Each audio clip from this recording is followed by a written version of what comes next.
En este análisis, lo que es de interés determinar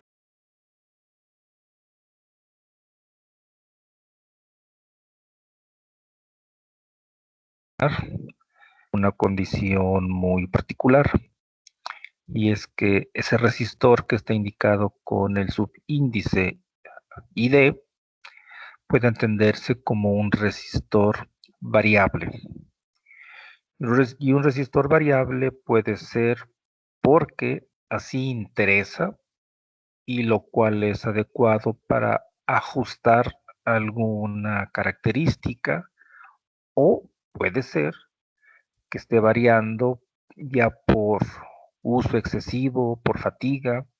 Entonces, en uno u otro escenario, este elemento que varía su valor afecta en distinta manera la red. Entonces, el propósito es justamente ver qué pasa cuando este componente experimenta una variación desde un valor mínimo hasta un valor máximo.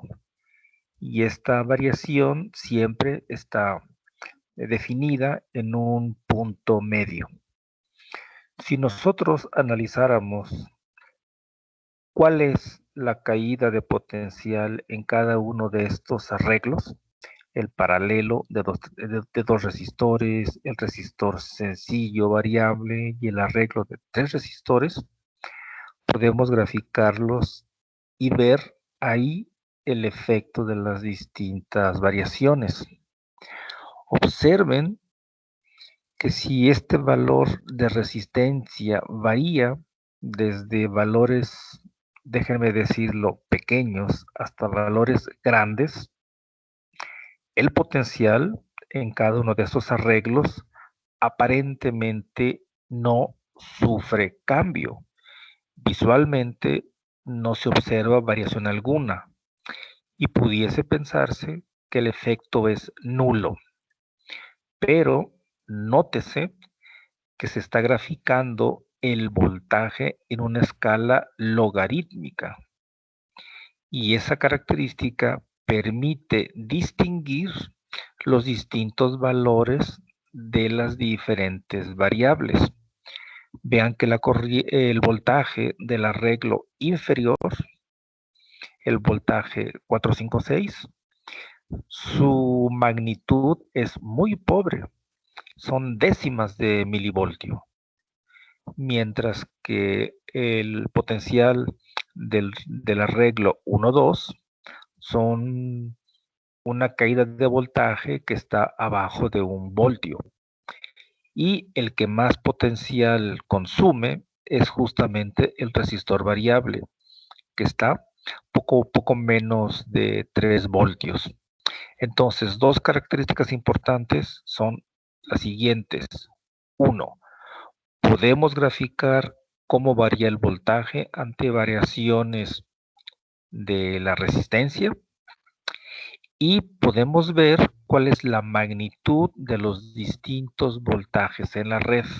Y para distinguir su magnitud es muy conveniente graficar en un plano logarítmico.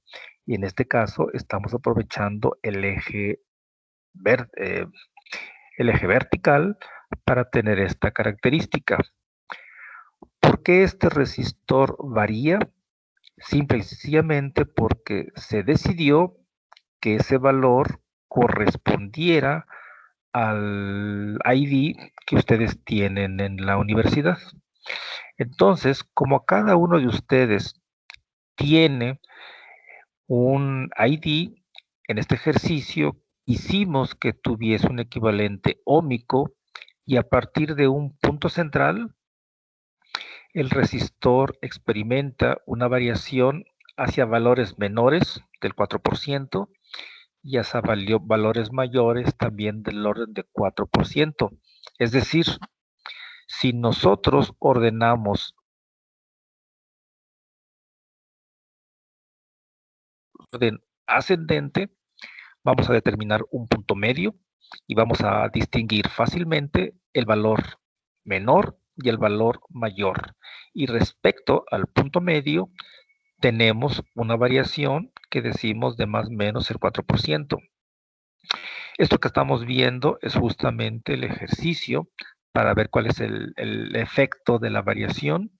Estamos viendo también la gráfica que ya analizamos y esto es una fracción de una hoja en Excel, donde prácticamente estamos haciendo todo el análisis y también la tabulación. La primera columna es justamente su identificador de la UP como un equivalente óhmico. La línea negra que ven horizontal representa el punto medio. De ahí hacia arriba, su ID representa una variación del 4% y de esa línea hacia abajo aproximadamente también es 4%. Entonces, lo que podemos ver es que en esta manera de representar la información, sí podemos ver de manera rápida y ordenada las distintas variables de interés. Vean que los valores resistivos paralelo directamente los calculamos en la hoja de Excel con los valores indicados y eso está graficado después como un equivalente serie. Recuerden que cada paralelo es un resistor equivalente y esos dos arreglos paralelos están en serie con el resistor ID. La suma aritmética de estos tres resistores equivalentes es justamente lo que está en la segunda columna. Si tenemos un único resistor equivalente y sabemos que estamos polarizando con 3.3 voltios, con la ley de Ohm podemos calcular la corriente para cada valor de RID. Y el valor de la corriente lo tenemos en la tercera columna. Como esa es la corriente de lazo, esa corriente cuando fluye por cada uno de los arreglos resistivos genera un potencial. Esa corriente cuando fluye por el resistor equivalente del paralelo superior genera un potencial que le llamamos V12. Los valores están en la cuarta columna. De igual manera, la corriente de lazo multiplicado por la resistencia ID nos da el voltaje que cae en ese resistor.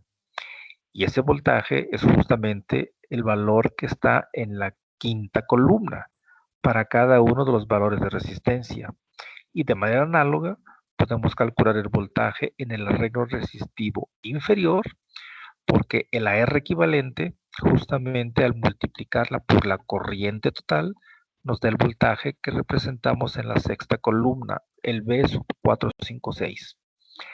Algo interesante es que si ustedes conocen el voltaje en cada arreglo, el voltaje es compartido porque están en paralelo. Y como conocen el valor resistivo de cada componente, con la ley de Ohm pueden determinar la corriente que fluye por cada uno de esos componentes. Y esas corrientes están identificadas como I1 para el R1, I2 para el R2, I4 para el R4, I5 para el R5 e I6 para el R6. Vean que la corriente I3 no está aquí, pero I3 es la corriente total, porque es la corriente que fluye por el resistor ID. Entonces, aquí lo que estamos viendo es el efecto de esa variación en los distintos parámetros de desempeño de esta red. Y aquí, como podemos notar, el orden de magnitud es muy distinto. Yo simplemente grafiqué el voltaje en cada resistor. Y aquí podemos ver que el voltaje más pequeño es el del arreglo paralelo de 3 resistores, que es del orden de 10 a la menos 5. Y el más grande es el potencial en el resistor ID, que es de unidades de voltio. Entonces, siempre que ustedes tengan órdenes de magnitud muy diferentes y notoriamente diferentes, lo más recomendable es que siempre grafiquen en un plano de naturaleza semilogarítmica. Y en este caso fue el voltaje el que se hizo con esa característica para distinguir los distintos valores. Si ustedes grafican la misma información, pero ahora en el eje vertical incluyeran la corriente, también sería de interés que lo pusieran en una escala logarítmica, porque la corriente más pobre, que es la I6, es 10 a la menos 12, mientras que la I más grande justamente es la I1, que son decenas de microamperes. Entonces, aquí también lo que podemos ver es otra característica. La cantidad de corriente es muy pobre en los resistores de mayor valor, es decir, en R6.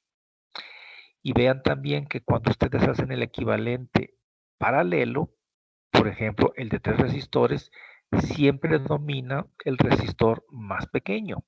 En este caso, como pueden ver en la hoja de Excel, el cálculo del resistor equivalente de los 3 resistores en la parte inferior es del orden de 5 ohms, porque siempre domina el más pequeño. Y es altamente notorio 5 ohms si lo comparamos con mega ohms. Por eso es que es dominante el 5. En el arreglo superior solamente tenemos 20 kiloohms y 200 kiloohms. Si bien uno es muy grande comparado con el otro, domina el valor pequeño y el valor equivalente es del orden de 18 kiloohms. Y en el arreglo serie pueden ver que el valor que más domina en el arreglo serie, repito, es el valor justamente ID. Entonces, aquí también sirve este ejercicio para ver cuál es el impacto de los valores resistivos cuando tienen arreglos en paralelo y cuando los tienen en serie. Ustedes pueden ver y concluir cuáles son los que tienen mayor o menor impacto cuando analicen redes de este tipo, en que las resistencias son de orden de magnitud muy notorio y muy diferentes.